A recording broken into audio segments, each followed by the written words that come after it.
Students, आज के हम क्लास में डिस्कस करेंगे मनी एंड मनी सप्लाई पे। ये 12th क्लास में मैक्रो इकोनॉमिक्स में भी टॉपिक होता है और मनी एंड बैंकिंग जो सब्जेक्ट होता है उसमें भी यूज़ होता है। आज की वीडियो में एक वीडियो में पूरा टॉपिक क्लियर करेंगे, कंप्लीट करेंगे मनी एंड मनी सप्लाई। चलिए शुरू करते हैं आज की क्लास। पहले समझते हैं मनी किसे बोलते हैं, मनी क्या होता है। देखो, मनी का मतलब पैसे नहीं होता। अगर आपसे बोले what is money, money means रुपये, नहीं, ऐसा नहीं बोल सकते आप। रुपये तो हमारे देश की मनी को कहा जाता है, दूसरे देशों की जो मनी है उनका अलग अलग नाम है। तो आप मनी मीन्स रुपया नहीं बोल सकते आप। मनी मीन्स करेंसी होता है। करेंसी क्या होता है, देखो मनी का मतलब समझना। ये मनी हो सकता है क्या, मे भी पॉसिबल है, हो सकता है।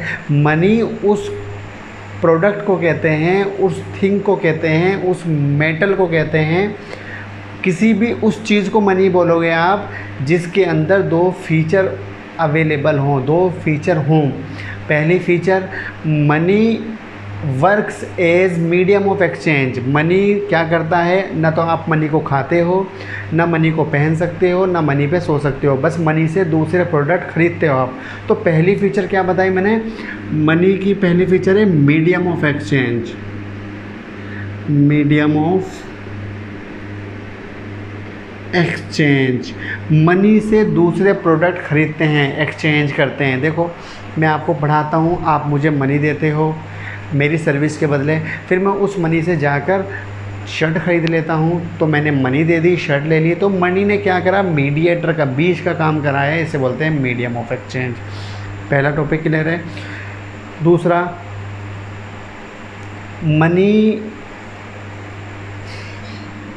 मनी की दूसरी फीचर है, आपको समझनी है, कॉमनली एक्सेप्टेबल। ठीक है, मनी मीन्स एनीथिंग, या फिर आप ऐसा डिफाइन करो। देखो, अब इसकी डेफिनेशन सीखो आप। Money is medium of exchange and commonly acceptable. अच्छा, ये कॉमनली एक्सेप्टेबल क्या है? देखो, मैंने अभी कहा था कि स्केच मनी है, हो सकता है। मैं आपको पढ़ाता हूँ, आप मुझे स्केच ला के दो, फिर मैं इस स्केच को किसी दूसरे को देकर उससे कोई दूसरा प्रोडक्ट ले लेता हूँ। तो यहाँ पे इनने मीडियम ऑफ एक्सचेंज तो हो गया ये, बट क्या ये मनी है? देखो, आपको दूसरी फीचर भी देखनी पड़ेगी, कॉमनली एक्सेप्टेबल। कॉमनली एक्सेप्टेबल का मतलब होता है पूरा इंडिया, पूरा देश इसको मनी माने, इसके मीडियम ऑफ एक्सचेंज माने। तो ऐसा तो पॉसिबल नहीं है। हम कुछ लोग, एक ग्रुप ऑफ पर्सन मिलकर इसको मनी मान सकते हैं, मीडियम ऑफ एक्सचेंज, पर पूरा देश तो नहीं मानेगा। तो जिसको पूरा देश कॉमनली एक्सेप्ट करे, दैट इज़ मनी। जिसके लिए कोई लॉ बनाया गया हो कि आपको इसको एक्सेप्ट करनी है। जैसे फॉर एग्जांपल 10 रुपीज़ है, मैं आपको 10 रुपीज़ देता हूँ और उसके बदले आपसे पानी की बोतल लेता हूँ। तो आप कहते हैं नहीं, मुझे 10 रुपीज़ नहीं चाहिए, मुझे तो डॉलर चाहिए। आप ऐसा नहीं कह सकते, क्योंकि आप, हमारे जो देश का कानून है, संविधान है, कहता है कि इंडिया में रहने वाले हर इंसान को इंडियन रुपये को कॉमनली एक्सेप्ट करना पड़ेगा। ठीक है, तो money means anything which is medium of exchange and commonly acceptable. बस इतना आपको बोलना है, मनी क्लियर हो जाएगा। ठीक है, चलिए दोस्तों, अब समझते हैं मनी के हमारे सामने कई मोड्स हैं। देखिए, एक होती है फिज़िकल मनी, जो आपकी जेब में पैसे, रुपया है, 10 का नोट है या 100 का नोट है या कोई कॉइन है, इसे हम फिज़िकल मनी बोलेंगे। दूसरी होती है प्लास्टिक मनी, जो आपके पास क्रेडिट कार्ड, डेबिट कार्ड वगैरह है, इसको हम प्लास्टिक मनी बोलते हैं। तीसरा होता है ई मनी। ई मनी का मतलब होता है इलेक्ट्रॉनिक मनी। इसमें सभी आपके इलेक्ट्रॉनिक वॉलेट, पेटीएम, गूगल पे, फ़ोनपे, ये सब इंक्लूड किया जाता है। और आजकल एक चौथी मनी का भी क्रेज़ चल रहा है, जिसका नाम है क्रिप्टो करेंसी या वर्चुअल करेंसी, वर्चुअल मनी, जिसमें आपके बिटकॉइन वगैरह और डॉगी कॉइन वगैरह इंक्लूड होते हैं। दोस्तों, आपने एक न्यूज़ सुनी होगी, नहीं सुनी है तो मैं आपको बताता हूँ। टेस्ला ने ये कहा है कि अब वो इंडिया में अपनी कार सोल्ड करने वाले हैं, कि वो टेस्ला, आप जो टेस्ला कार हैं वो क्रिप्टो करेंसी मतलब बिटकॉइन से भी ख़रीद सकते हैं। इसी तरह एक अमेज़ोन ने भी अनाउंसमेंट किया है कि आप अमेज़ोन की पेमेंट भी बिटकॉइन से कर सकते हो। बट बिटकॉइन के लिए इंडिया में कोई लॉ नहीं है। बिटकॉइन में सरकार की कोई किसी तरह की सिक्योरिटी नहीं होती, इसलिए बिटकॉइन आर रिस्की। चलिए, बिटकॉइन एक अलग टॉपिक है, उसके ऊपर किसी और दिन डिस्कशन करेंगे। चलिए, ये आप समझ गए, ये डिफरेंट हम मोड्स ऑफ मनी देखते हैं अपने आसपास। चलिए, मनी ख़त्म हो गया। अच्छा, एक टॉपिक छोटा सा समझते हैं, बार्टर सिस्टम। Barter system. देखो बार्टर सिस्टम उस सिस्टम को बोलते हैं जिसमें goods are exchange by goods, goods are exchange by goods. पहले के ज़माने में, इवन अभी भी आप गांव में जाओगे तो आपको इस तरह का सिस्टम देखने को मिल जाएगा। जब हम छोटे थे, हम अपनी दादी या नानी से बोलते थे कि हमें आइसक्रीम लेनी है, तो वो हमें आइसक्रीम के लिए क्या देते थे कि थोड़ा सा गेहूँ लेके चले गए एक कटोरी में, हमने गेहूँ का आइसक्रीम वाले को दिया और उसने हमें आइसक्रीम दे दी। तो हमने एक गुड्स दी, दूसरी गुड उससे ले ली। तो जब गुड्स की बाइंग एंड सेलिंग दूसरी गुड्स से होती है तो इसको हम बार्टर सिस्टम बोलते हैं। जब मनी नहीं थी, मनी इतनी डेवलप नहीं थी जितनी डेवलप आज है, तो उस टाइम हमारे देश में नहीं, पूरी दुनिया में ही बार्टर सिस्टम चलता था। बट बार्टर सिस्टम की बहुत सारी लिमिटेशंस थी, बहुत सारी हानियाँ थी। एक बात और समझिए, बार्टर सिस्टम को सीसी इकोनॉमी भी बोलते हैं, सीसी इकोनॉमी। सी मतलब होता है कॉमोडिटी, कॉमोडिटी इकोनॉमी, वस्तु कॉमोडिटी मतलब वस्तु इकोनॉमी, अर्थव्यवस्था। चलिए ये बार्टर सिस्टम की क्या क्या प्रॉब्लम थी, हमने बार्टर सिस्टम क्यों ख़त्म करा और क्यों हमें मनी डेवलप करने की ज़रूरत पड़ी, चलिए इसे समझते हैं। पहले बार्टर सिस्टम की कुछ लिमिटेशन थी, मैं आपको 3-4 लिमिटेशन ऐसे ही समझा देता हूँ। पहली लिमिटेशन थी प्रॉब्लम ऑफ डबल कोइंसिडेंस। मतलब अगर आपको किसी के साथ डील करनी है, फॉर एग्ज़ाम्पल मेरे पास गेहूँ है और मुझे गेहूँ देना है और मुझे दाल की ज़रूरत है, मुझे दाल लेनी है। अब मुझे एक ऐसा इंसान ढूंढना पड़ेगा जिसे दाल बेचनी हो और उसे गेहूँ लेना हो। सपोज़ करो मैं एक ऐसे इंसान को ढूंढता हूँ, पर्सन को ढूंढता हूँ जिसे दाल बेचनी है पर उसे गेहूँ की ज़रूरत नहीं है, उसको कपड़े चाहिए। बट हमारे में डीलिंग नहीं हो पाएगी, मेरे पास कपड़े नहीं है, मेरे पास तो गेहूँ है और उसको गेहूँ की ज़रूरत नहीं है। तो एक ऐसा पर्सन ढूंढना होता था जिसको आपके प्रोडक्ट की ज़रूरत हो और आपको उसका प्रोडक्ट की ज़रूरत हो, विच इज़ वेरी डिफ़िकल्ट। एक कोइंसिडेंस ही होगा ऐसा इंसान मिल जाए। तो लोग अपने गुड्स को एक्सचेंज करने के लिए एक गांव से दूसरे गांव इस तरह से घुमा करते थे, बड़ी परेशानी हुआ करती थी। पहली प्रॉब्लम थी। दूसरी प्रॉब्लम थी स्टोर ऑफ वैल्यू। आज आपके पास कितना ही ख़जाना हो, लाख 2 लाख करोड़ रुपए आराम से आप स्टोर कर सकते हैं, ख़जाना रख सकते हैं। बट उस ज़माने में आप स्टोर करना एक तो मुश्किल भी था और एक बहुत ज़्यादा खर्चीला भी था, टाइम कंज्यूमिंग भी था। आप गेहूं को कितने समय के लिए स्टोर कर सकते हैं, तो विच इज़ वेरी डिफ़िकल्ट। तो ये भी एक समस्या थी, प्रॉब्लम थी। तीसरी प्रॉब्लम थी दोस्तों उसमें common unit of value. Common unit of value का क्या मतलब है, जैसे मेरे पास एक गाय है और आपके पास एक बकरी है। मैं गाय को बेचकर बकरी लेना चाहता हूँ, आप भी रेडी हो बकरी बेचने के लिए, गाय लेने के लिए। बट हमारे बीच में डीलिंग किस तरह से होगी, डीलिंग किस तरह से होगी, क्योंकि वहाँ पर तो प्राइस ही डिसाइड नहीं हो सकता। जैसे फॉर एग्जांपल ये स्केच है, ये स्केच मैंने ख़रीदा है 20 रुपये का। रुपीज़ मीन्स करेंसी तो है नहीं। अब मैंने स्केच कितना ख़रीदा, ये मैं कैसे डिसाइड करूँगा। 1 किलो गेहूँ, हो सकता है कोई दूसरा बंदा 2 किलो गेहूँ में लेकर आए, और गेहूँ की क्वालिटी भी अलग अलग होती है, तो वो अलग चीज़ें हैं। तो बताओ गाय और बकरी का डील मतलब एक्सचेंज किस तरह से करोगे आप। क्या ऐसे कहोगे कि आधी गाय ले ले बकरी के बदले, आप कहोगे आपकी 2 बकरी दे दे, पर उसके पास 2 बकरी है ही नहीं, बकरी ही एक है, तो कैसे एक्सचेंज होगा, होगा ही नहीं एक्सचेंज। अपने घर चले जाएंगे दोनों उठ के, उनके बीच में एक्सचेंज नहीं होगा। तो ये भी समस्या थी। एक समस्या और थी दोस्तों, ट्रांसपोर्ट नहीं कर सकते आप, एक जगह से दूसरी जगह ट्रांसफ़र नहीं कर सकते आप अपने वेल्थ को, आप अपने धन को। और एक प्रॉब्लम और थी स्टैंडर्ड वैल्यू। जो प्रोडक्ट होते हैं इनकी कोई स्टैंडर्ड वैल्यू नहीं। जैसे फॉर एग्जांपल गेहूं है, चावल है, चावल की कीमत 20 रुपये से लेकर 500 रुपये केजी तक है। तो चावल बोलने से तो काम नहीं चलेगा, क्वालिटी भी मैटर करती है। और मगर 100 रुपये का अगर नोट है, चाहे वो पुराना है या नया है, तो उसकी वैल्यू 100 रुपीज़ ही होगी। ठीक है, तो यहाँ पर ये भी समस्या थी। इस वजह से हमने बार्टर सिस्टम को ख़त्म करा और उसके बदले हम लोगों ने मनी को डेवलप करा। मनी ने सारी प्रॉब्लम दूर कर दी हैं बार्टर सिस्टम की। अब मुझे अगर गाय बेचनी है तो मैं गाय बेचूंगा, गाय का प्राइस डिसाइड करूंगा और आप बकरी का प्राइस डिसाइड करोगे, और उसके बीच में आपस में हमारे बीच में डीलिंग हो जाएगी। ठीक है, ये बार्टर सिस्टम की प्रॉब्लम थी दोस्तों। चलो बार्टर सिस्टम ख़त्म हो गया। अब समझते हैं फॉर्म्स ऑफ मनी या टाइप्स ऑफ मनी। क्या समझते हैं, फॉर्म्स ऑफ मनी, इसको हम टाइप्स ऑफ मनी भी कह सकते हैं। टोटल 4 फॉर्म्स होती हैं। एक होती है फेट मनी, दूसरी होती है फिड्यूशरी मनी, तीसरी होती है फुल बॉडीड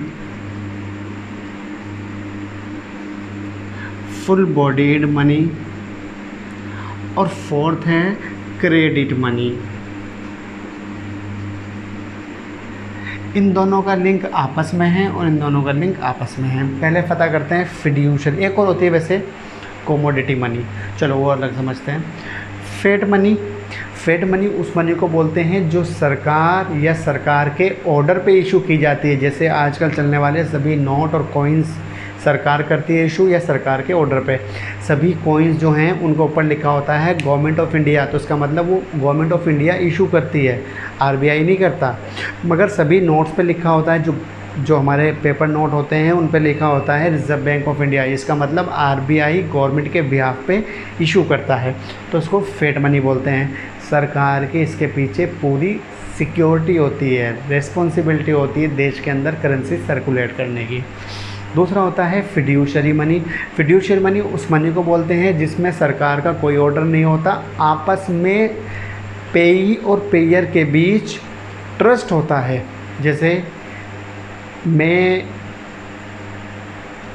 जैसे मैं आपको पढ़ाता हूँ और आप मुझे पढ़ाने के बदले फ़ीस देते हो चेक के फॉर्म में।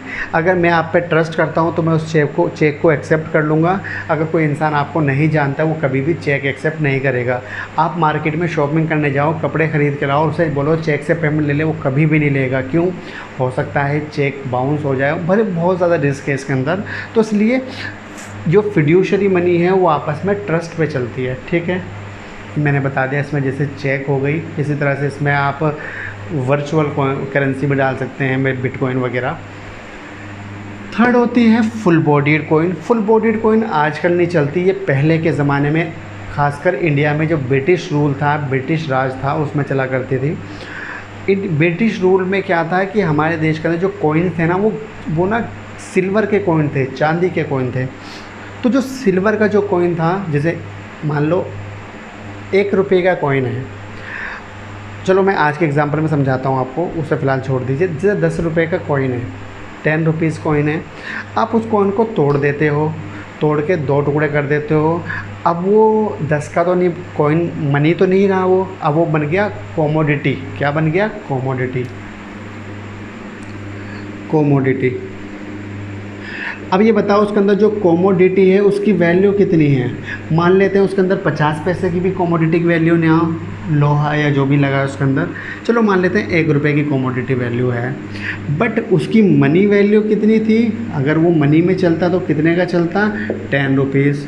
तो ऐसी करेंसी जिसकी कमोडिटी वैल्यू और मनी वैल्यू इक्वल नहीं होती है, जो आज चलती है, इसको बोलते हैं हम क्रेडिट मनी।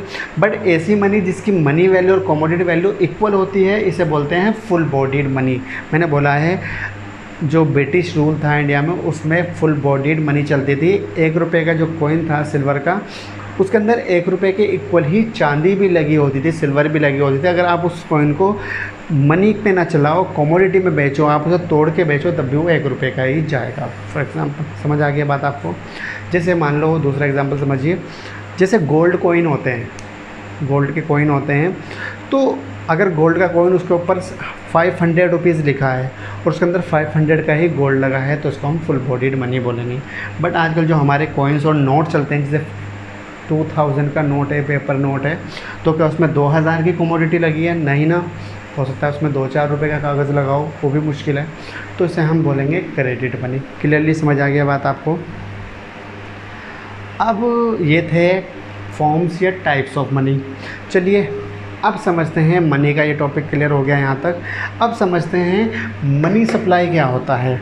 मनी सप्लाई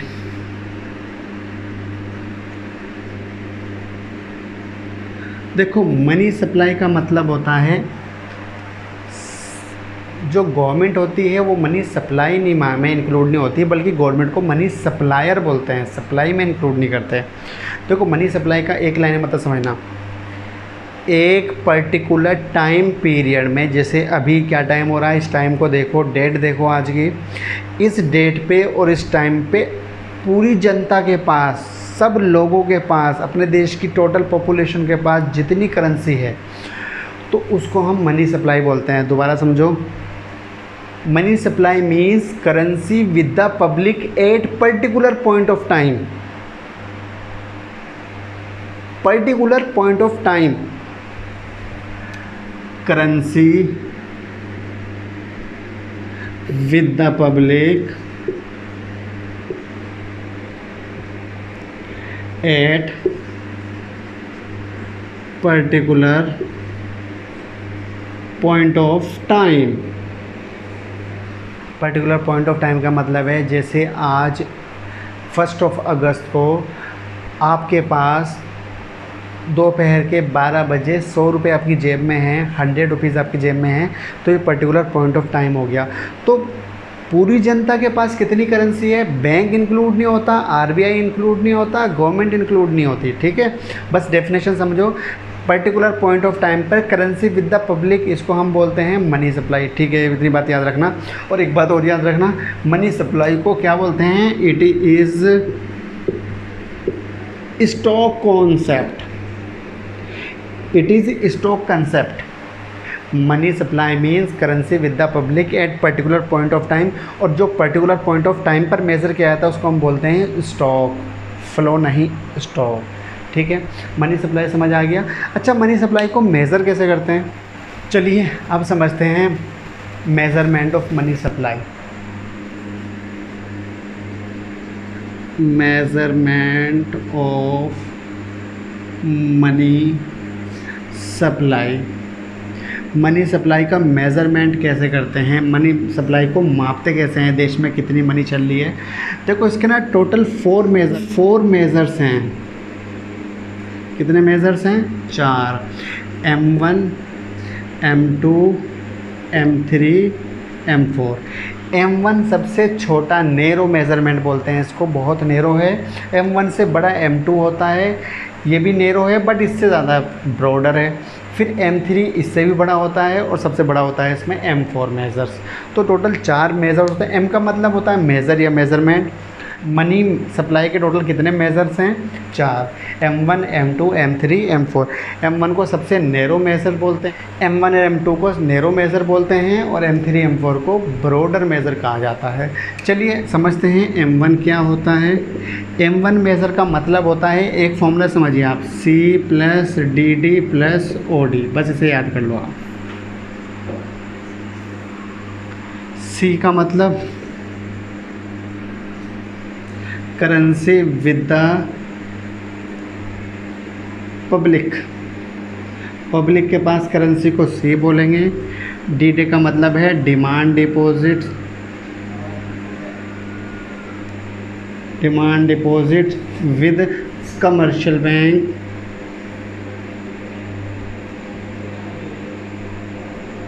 तीसरा होता है OD, अदर डिपॉजिट्स,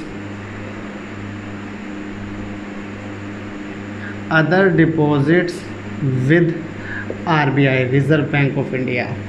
तो इन तीनों को हम जोड़ने के बाद जो निकल के आता है उसे M1 measure of money supply बोलते हैं। C का मतलब है करेंसी विद द पब्लिक, आपके और मेरे पास, पूरी पब्लिक के पास जितनी करेंसी है, इसमें कॉइन्स भी आ गए और पेपर करेंसी भी आ गई है, तो इसको हम C बोलते हैं। DD का मतलब होता है demand deposit with the commercial bank. Commercial bank आप जानते हैं, जो बैंक प्रॉफिट मेकिंग के लिए स्टार्ट किए जाते हैं उनको कमर्शियल बैंक बोलते हैं। जैसे SBI, PNB, OBC, ICICI और आपके HDFC, ये सब जो है कमर्शियल बैंक है क्योंकि ये प्रॉफिट मेकिंग बैंक है। तो कमर्शियल बैंक के पास आपने और मैंने जो डिपॉजिट करी है, उस डिपॉजिट को, जिसको हम चेक, ड्राफ्ट, ATM से कभी भी निकाल सकते हैं।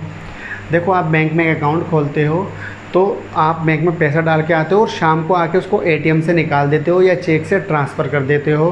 तो जब आपका मन करता है उस पैसे को जब आप ट्रांसफ़र ले लेते हो बैंक से, तो इस तरह की डिपॉजिट को हम डिमांड डिपॉजिट बोलते हैं। बैंक में टोटल 2 तरह की डिपॉजिट्स होती हैं, एक होती है डिमांड डिपॉजिट, एक होती है टर्म डिपॉजिट। दो तरह की डिपॉजिट्स की जाती हैं बैंक में, डिमांड डिपॉजिट और टर्म डिपॉजिट। डिमांड डिपॉजिट उसको बोलते हैं जिसको चेक ड्राफ्ट एटीएम से निकाला जाता है, और टर्म डिपॉजिट उसको बोलते हैं जिसे एफडी हो गया। इसके लिए ना चेक मिलता है, ना एटीएम कार्ड मिलता है, और ना आप इसको इस तरह से सिंपली यूज़ कर सकते हैं, ना डेबिट कार्ड क्रेडिट कार्ड कुछ नहीं मिलेगा इसके लिए। इसलिए बैंक इसको, अब मान लो मेरे पास 1 लाख रुपए हैं, मैं बैंक के पास जाता हूँ कि मेरा ये 1 लाख रुपए जमा कर लो, और मुझे इसकी 1 साल तक ज़रूरत नहीं है, तो बैंक मेरा इसका टीडी में डाल देगा, टर्म डिपॉजिट में, और मुझे इस पर ज़्यादा ब्याज मिलेगा, इंटरेस्ट जो है ज़्यादा मिलेगा। अगर मैं उसे डिमांड डिपॉजिट में डालूँगा तो उस पर मुझे रेट ऑफ इंटरेस्ट बहुत कम होगी। टर्म डिपॉजिट में इससे डबल से ज़्यादा इंटरेस्ट रेट होती है, ये आप समझ लेना। ठीक है, समझ आ गया, डीडी समझ आ गया आपको। OD, other deposits with the RBI. वैसे मैंने एक डिमांड डिपॉजिट और टर्म डिपॉजिट पे वीडियो बनाई थी, और उसको आप देख सकते हैं, और उसमें मैंने डिफरेंस भी गए थे डिमांड डिपॉजिट टर्म डिपॉजिट को, और समझाया था दोनों क्या होती हैं। चलिए इस चीज़ को छोड़ते हैं, आगे बढ़ते हैं। Other deposit, other deposit with RBI.